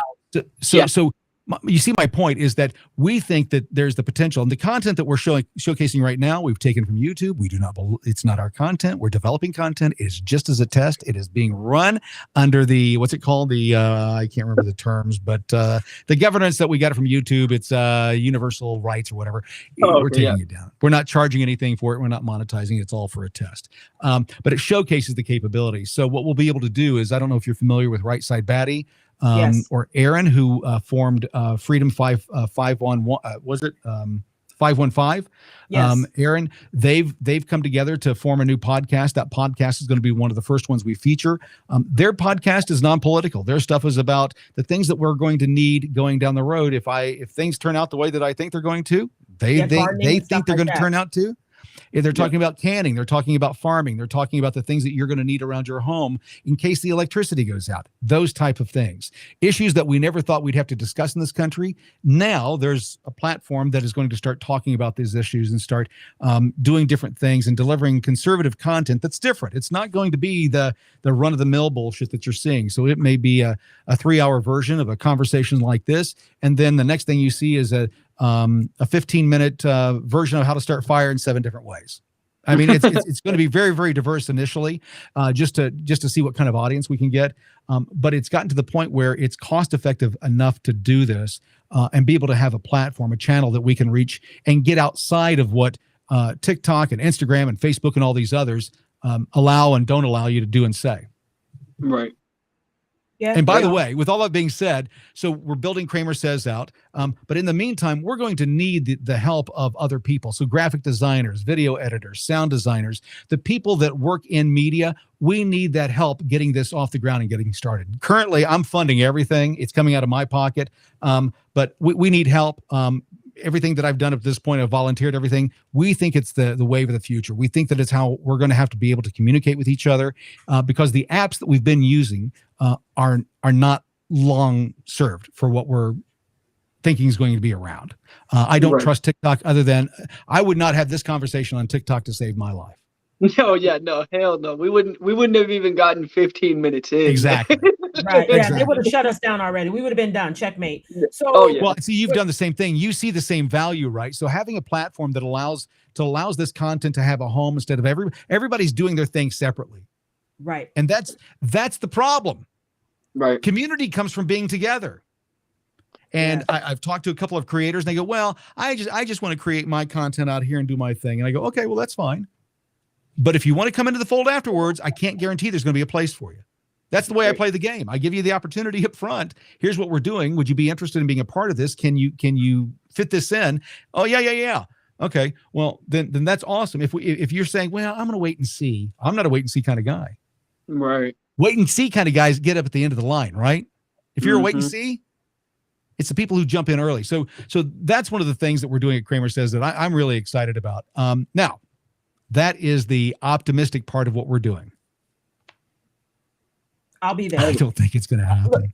I just think that by this fall, shit's going to hit the fan to the point where none of this matters. And a buddy of mine says, well, how can you be so negative on one part and so positive on another? And I said, well, I can think that's going to happen, but in case it doesn't, I'm still going to go build what I think that we need for the next phase. Right. And so that's where we're at. If it doesn't happen, then what have I wasted? Right. If what I'm right. Nothing. Exactly. You have nothing. It's one of those things where it's like you have nothing to lose. Right. And I've met some great people. Right. I've made great friends. I've made great acquaintances, great contacts. So it's those things right there that's the upside. And if I'm wrong, I was just prepared. It didn't happen. Okay. It's like I carry a gun hope you're wrong. I know. You know what? I told my mom the other day, I said, I hope I'm wrong too. I hope that everybody goes, what a dumbass. Kramer's such a dumbass. He thought all this shit was going to happen. Hope you're wrong, Kramer. Like True just said, you're a realist. And I mean, and ideally, where I'll be over there with you right at the Kramer Says, because, I love you so much. Come on over, baby. I will always. But I do want to ask you, are you running for governor?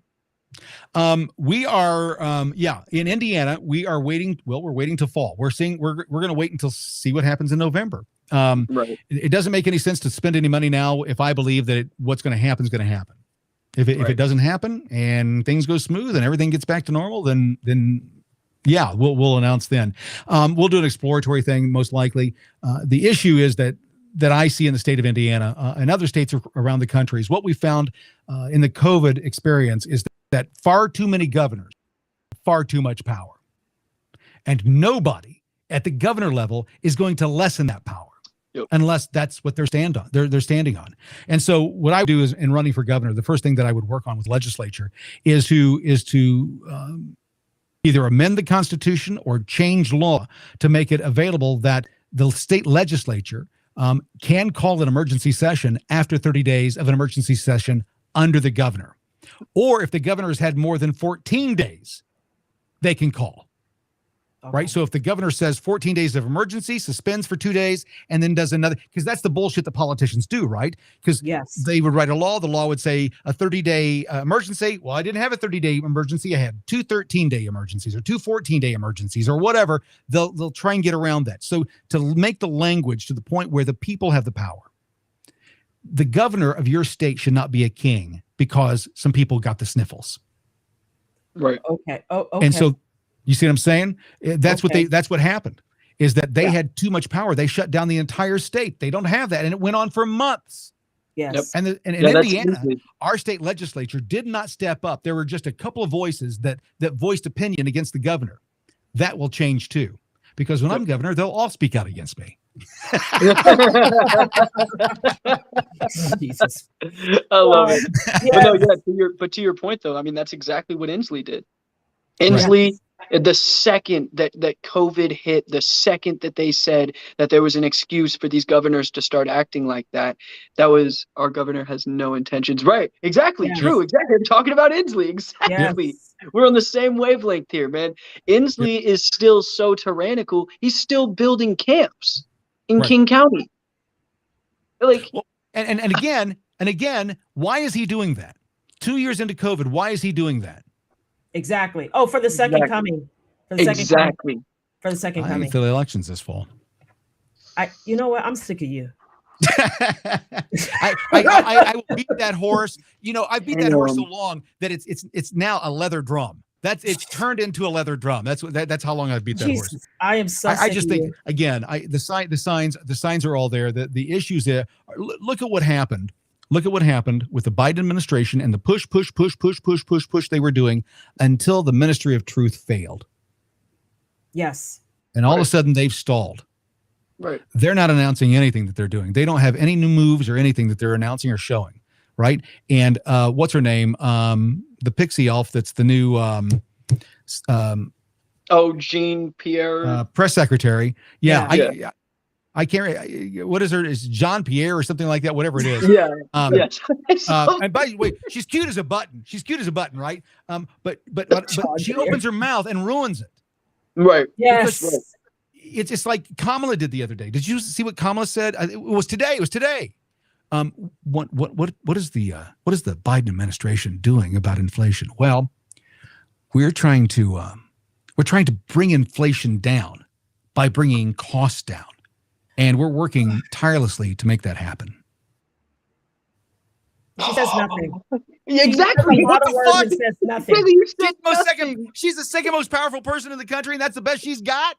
The best she's got. Right. Well, what about what she said about when Russia and Ukraine first popped off? She talked to us like we were fucking preschoolers. So basically what's happening is Russia's a bigger country and Ukraine's a smaller country, and the bigger country is going into the smaller country, and that's bad. Shouldn't do that. If you disrespect my intelligence like that one more fucking time, I swear to God. She's not doing that. She's stretching hers.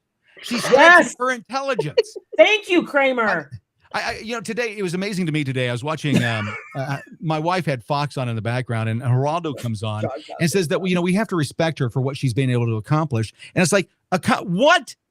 Right. What she's best known for is sucking Willie Horton's dick or whatever. It's not Willie Horton. What's his name? Willie Brown. Willie Brown. Willie Horton was the guy that was in the commercials back in the 80s. Too much history in my brain. Willie Brown. That's what she's best known for. That and smoking weed. Right. Tell me something else that she's known for. She's multicultural. She's not black. She's not black. She's not what she claims she is. No. Right. She claims that she's Jamaican when it benefits her, even though she's estranged to her Jamaican father. She was raised as Indian. And then with the weed comment, she also is known for disproportionately arresting individuals from the black community on weed charges, and then goes on Charlemagne the God's podcast and laughs about how she smoked weed listening to Snoop Dogg in college, even though Snoop Dogg wasn't an artist when she was in college. Yep. Well, Yes. well, look at what Biden has done. Look at how many times Biden has lied. You remember there's 3,000, 20,000, 100,000 lies that Trump told, right? And then you go, well, that's not a lie. That's not a lie. He didn't lie there. It's not even a mistruth. It's untrue. It's just they don't like what they heard. Right. But how many times has Biden said, I was a truck driver? He wasn't a truck. He never drove a truck. How many times has he lied out loud? And the media goes, Uncle Joe.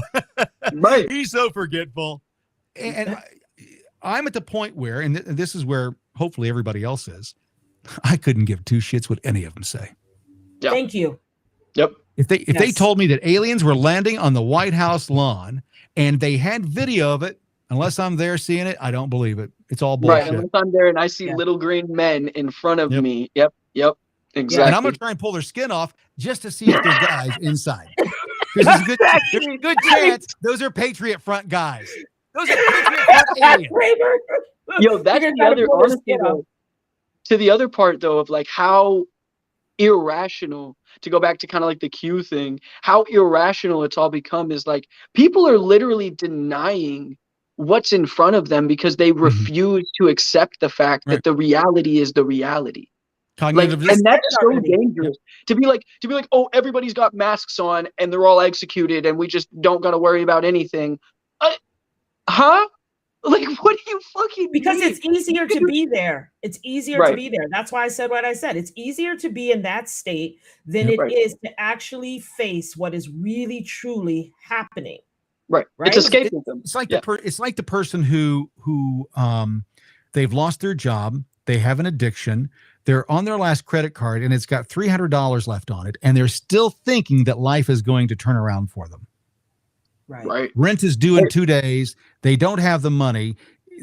That's what Democrats remind me of, and that's not just Democrats, but the rhinos that are in the same mindset of that. We're going back to 2019. As long as we, we'll get my booster, and eventually these other people they're either going to die, they're going to die off, from COVID getting them because they didn't get the vaccine, or they're just gonna get it, and they're just gonna fall in line because we're gonna make it so hard on them.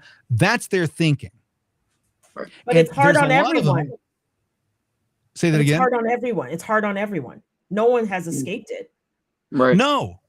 Well, some people have. The rich have. Yeah. Right. Okay. You see, that's who I fly between. Right. Are the rich people? That's who I serve. And so with my clients, they didn't go through the same thing that you and I went through. Yeah. Yep. If you flew anywhere, you flew in a private jet, you didn't have to wear a mask. Right. You didn't go through the same checkout and stuff that they do at the airport and have to do all that bullshit. Right. They don't abide by the same rules. And by the way, I don't have any problem with that. I know that some people say that's a double standard. No, if you're in a position where the people don't enforce the rules on you, that they're enforcing on everybody else, and they're stupid, I'd be fine with that. Right. You see what I'm saying? It's not their fault that people treat them differently. Yeah. And I've seen it happen. You're right. Yeah. I mean, ultimately, I don't like it just because, I'm not them, but, It's all relative. That's what I tell everybody. So I've told the story a few times in that a buddy of mine, multimillionaire, his family owned a chain of stores throughout the Midwest. In the 80s, through the 60s, 70s, 80s, and 90s, and huge family. And I'm sitting in his car, in his garage, and it's a Ferrari, brand new, sitting there. And I go, I got to get me one of these, man. I got to be you when I grow up. He goes, Kramer, it doesn't change. He goes, it's all relative. I go, what do you mean? He goes, well, he says, if your car breaks down tomorrow, how much is it cost that you have in your mind that if it costs that much, I'm going to be in trouble? I went, I don't know, $2,500. He goes, okay. He goes, $2,500 is a pain to you. You go, my car breaks down. Where the fuck am I going to come up with $2,500? I went, that's about right. He goes, okay. For me, I run a business. The air conditioning system goes out in that complex, and they come to me and they say it's going to cost $250,000 to fix this. You know what I say? Where the fuck am I going to come up with $250,000? Now, this is a guy who I perceive to be a multimillionaire. Right. Right. Right. Same problems. It's just bigger. It's scale. Yeah. Scale. And so there was a gentleman in my old community where I just sold my big home. there was a row that was houses ranged anywhere from 15 million down to from probably 5 million up to 15 million. And he lived one of the guys in the neighborhood lived in one of those houses. And he had 2 children that were special needs children and then a star quarterback son. The dynamics in that home is this man was he was the founder of Lids, the hat company. Yeah, it was him. So he and his family. I would rather be poor than have to suffer what that family suffered through with their children and everything else. Yeah. Now, I know they see their children as blessings, but they were blessed enough with money to be able to go through that experience and not have to do it on the paycheck of somebody who's living in a trailer park. Right. And doesn't know where their next meal is coming from. Right. So the adversity that they had, I wouldn't wish that on anybody. But what we found was their oldest son, star athlete, got barely any attention. He was by himself because his 2 younger siblings were both special needs. So he got nothing. Right. So they're wealthy beyond your belief. They can do anything they want to do. Would you want that life with that burden? No. Or the life that you have without that burden? Yeah. See, Definitely. So it's relative. That's why I say all the time in my content that perspective is important. You have to know context. You have to know what was going on and why it happened and why. So I look at that. Another client of mine, lost his daughter when she was 17 years old. They were down in some college. She didn't feel well. They went to the med check or whatever, and 2 hours later she was dead. Wow. And this is all pre-COVID. This is years ago. That's crazy though. Yeah. And what she had is it was it's a flu bug, not a flu bug. That's not right. It's a virus, but I think it attacked her heart is what happened. Okay. So it was like she had the flu and something, and then all of a sudden it got into her heart, and then I don't know if it was not meningitis, but it was something along that line, is my understanding. But again, wealthy beyond belief.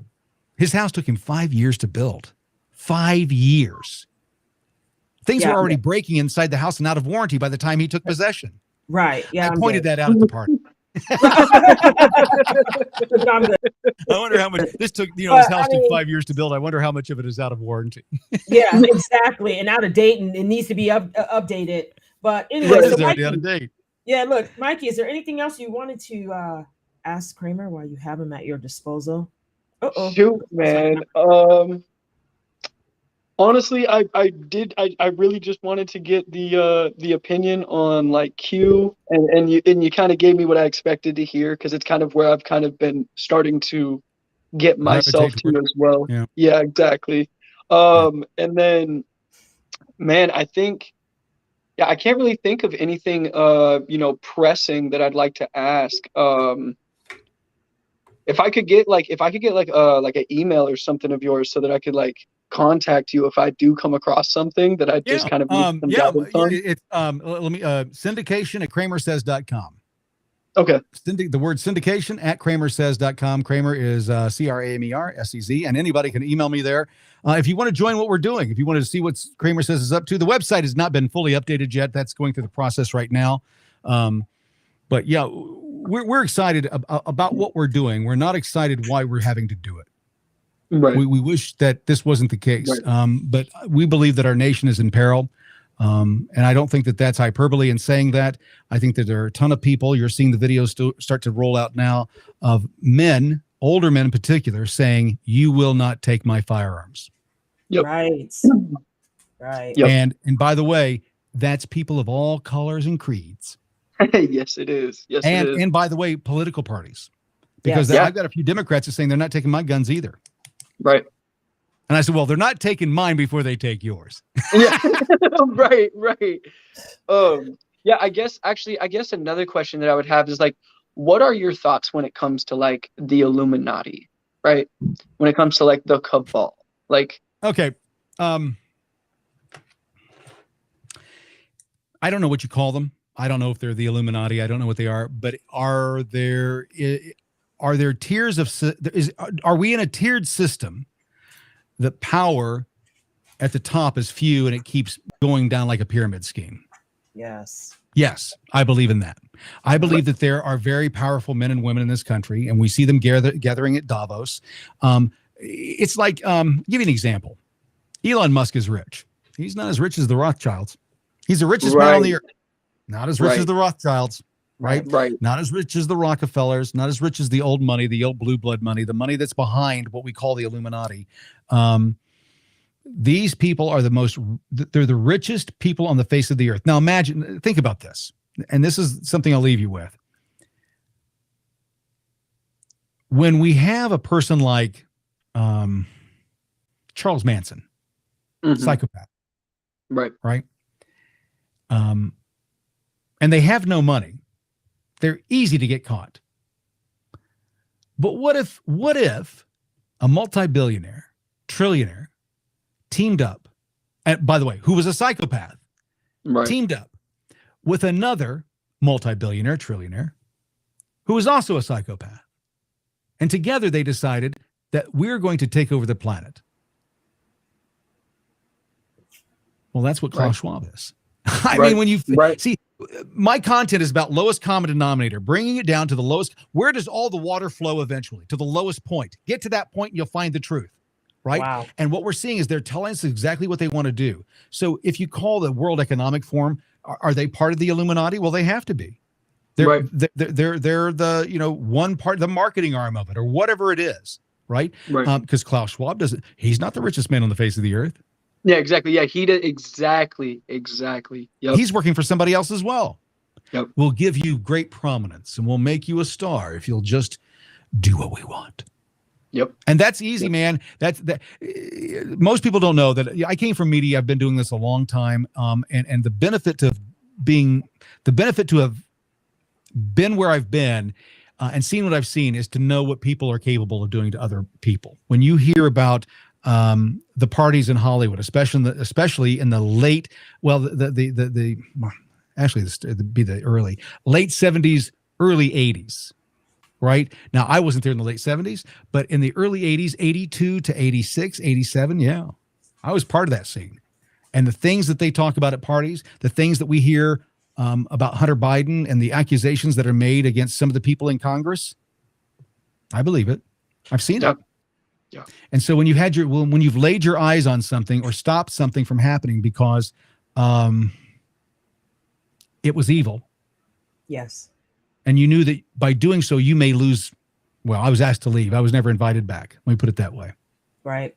So those contacts, those people that I knew, I was never allowed back. And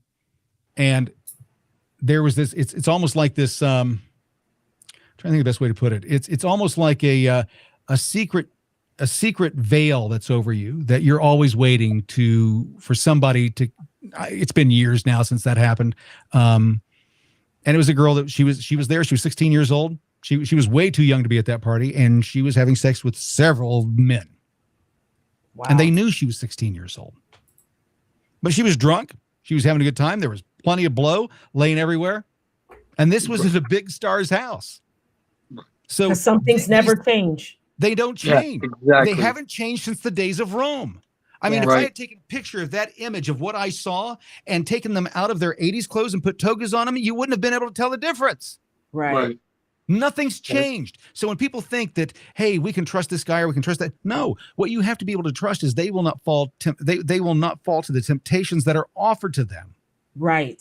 And it happens all the time. That's why I said that, I got into legal trouble when I was a kid. I got all that cleared up. But what I learned was, and I told a buddy of mine the other day, one of our friends, we just found out, well, an acquaintance, I shouldn't say friend, an acquaintance, a guy that I used to work with. He's just been sentenced to federal prison for 17 years. He's my age. That's a life sentence. He's done.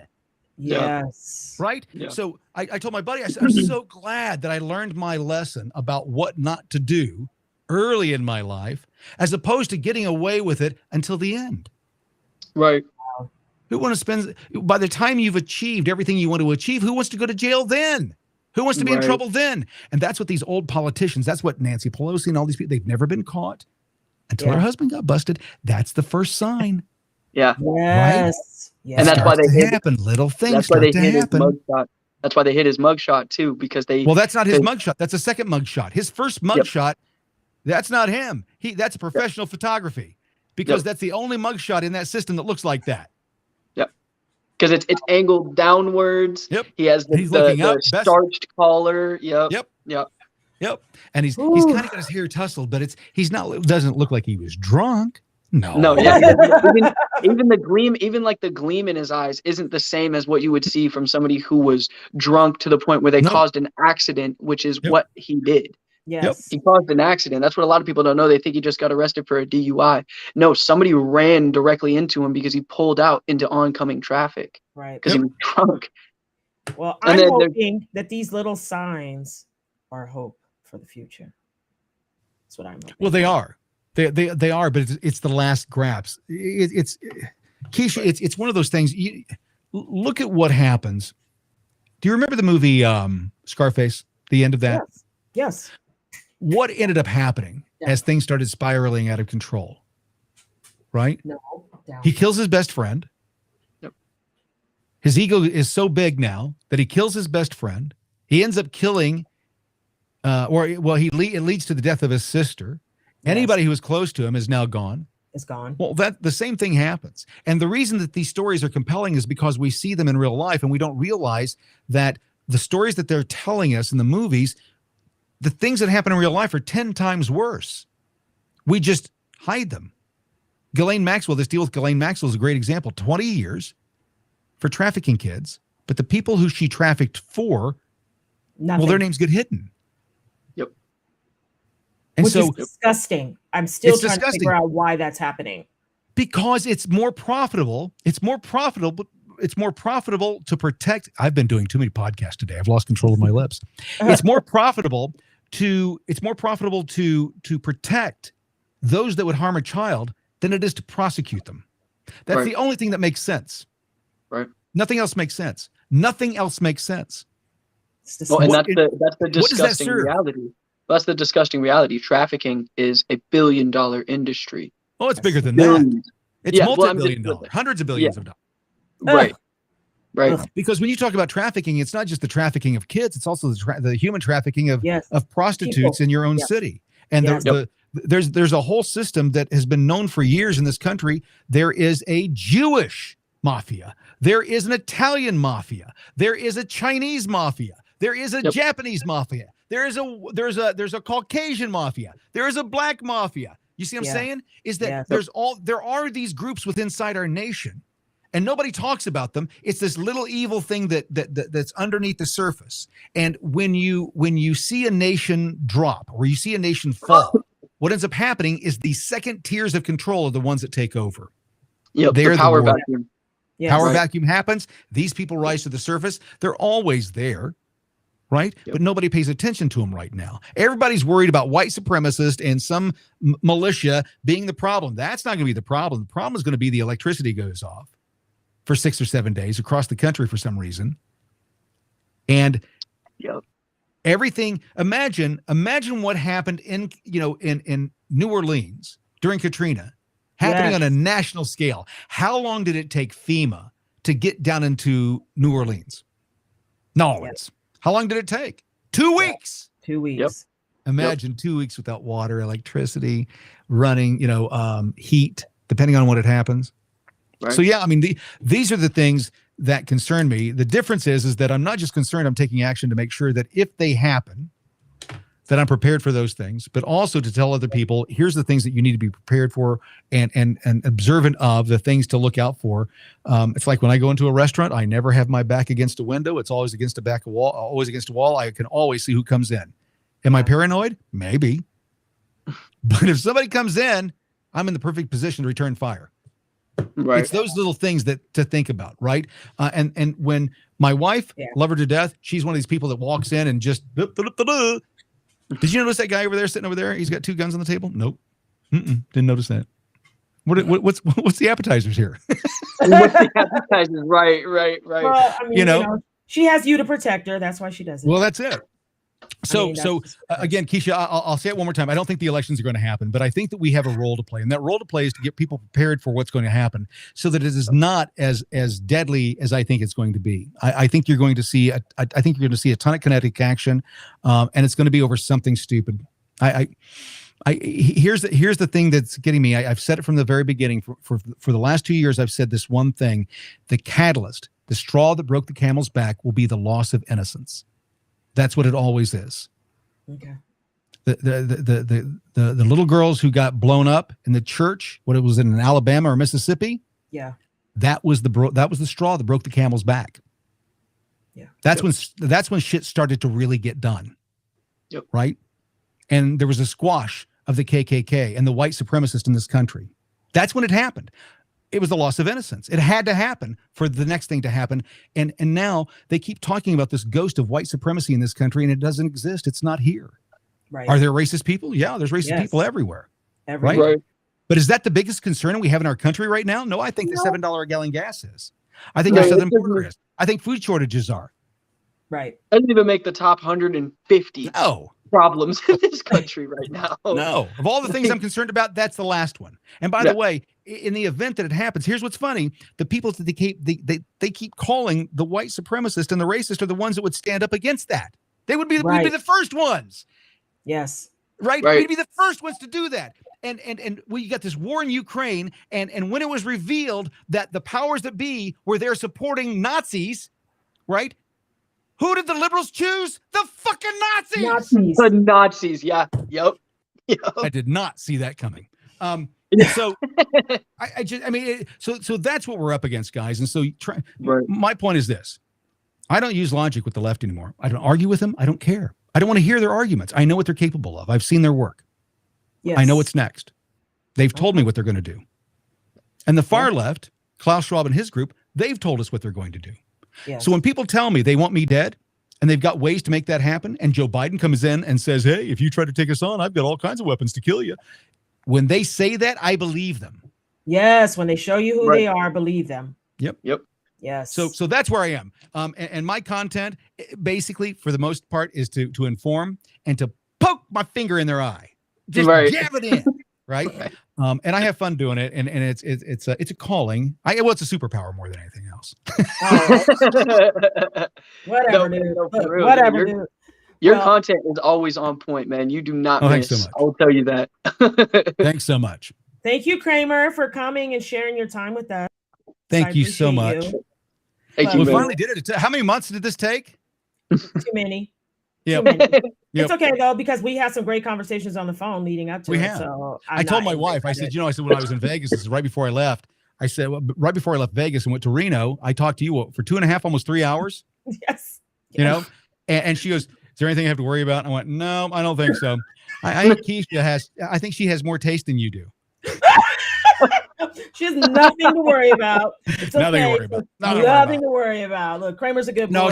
No, she calls it my TikTok. I've got a ton of TikTok girlfriends. Yeah. And I don't know why. When I was in high school, I did it. When I was in college, I did it. It just seemed that I could have a conversation with a woman much easier than I could a guy. Because a lot of guys are trying to, I think they're trying to biggest dick contest all the time. Yes, right. Self-posturing. Yep. Yeah. And so women you can have a conversation with, and that part of it, I think, that's aided. But I think my position with what social media has become, and I'll close with this: what we're doing at Kramer Says and what comes next will be based on the women that come on board.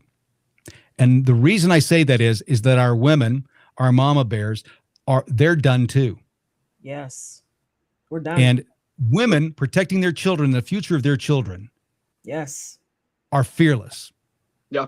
Right. And they should be feared. They're fearless and they should be feared. So we see that this next movement. I mean, I'll give you an example of one of the things that we're bringing onto the podcast. Tom Anderson, who's a top-rated investigative journalist who's not a journalist.